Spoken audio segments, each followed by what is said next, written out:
دا د روزګان ختیځ لوري ته پرته د مهرآباد سیمه ده چې څو لسیزې د جګړو شاهده وه. اوس چې دلته د امن 4 کاله تیر سوي، خو لا هم ځینې وخت په دې سیمو کې ویره احساسیږي، ځکه همدغه تیر کال د بشیر احمد یو ورور د ناچاو د سرګلولې قرباني سوی. اوس دې ګرمټانې دې خواته پټ کړي، دې خواته پر سړک روانې، ګرمټ پر سړک پټاس، ګرمټانې پر سړک کې پټ کړي، نه سړی دور تلای نه دور، ګرمټ نه کې ګرمټ خواته نه ځي، ګرمټ پر سړی پټوي. ځان نشته د قاضي شي نور نه شي. روزګان کې د جګړه ځپلو سیمو اوسېدونکي وایي لا هم په یو شمېر سیمو کې ناچاو د توکي د خلکو ژوند ګواښي او له دولته غواړي چې سیمې دې په بشپړ ډول د ناچاو د توکو پاکې کړي.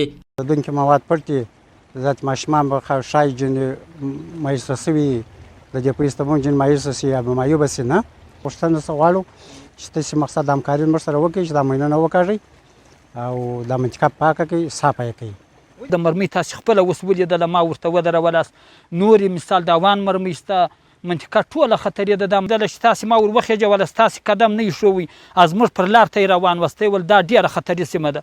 زموږ سره تاسې باید کومک وکړئ، زموږ غږ در یو ځای ورسوئ. خدای تعالی دې تاسې ته خیر ده. سیمه ییز مسؤلین وایي د دې ولایت هغه سیمې چې د لسیزو راهیسې پکښې د ناچاو د توکو د شتون خطر و، دا مهال یې نږدې ټولې پاکې کړي دي. د امنیه قومندانۍ د مسؤلینو په وینا چې د ناچاو د توکو څخه د سیمو د تصفیه کولو ټیمونه وخت په وخت ناچاو د توکي له منځه وړي. نظام پلان له مخې نو په ټول روزګان ولایت کې الحمدلله په دا تیرو 4-5 میاشتو کې موږ هیڅ داسې پیښ نه لرو چې یو ناچاو د توکي یا د یو ناچاو د توکو یو نوع دې موږ ترلاسه کړی وي.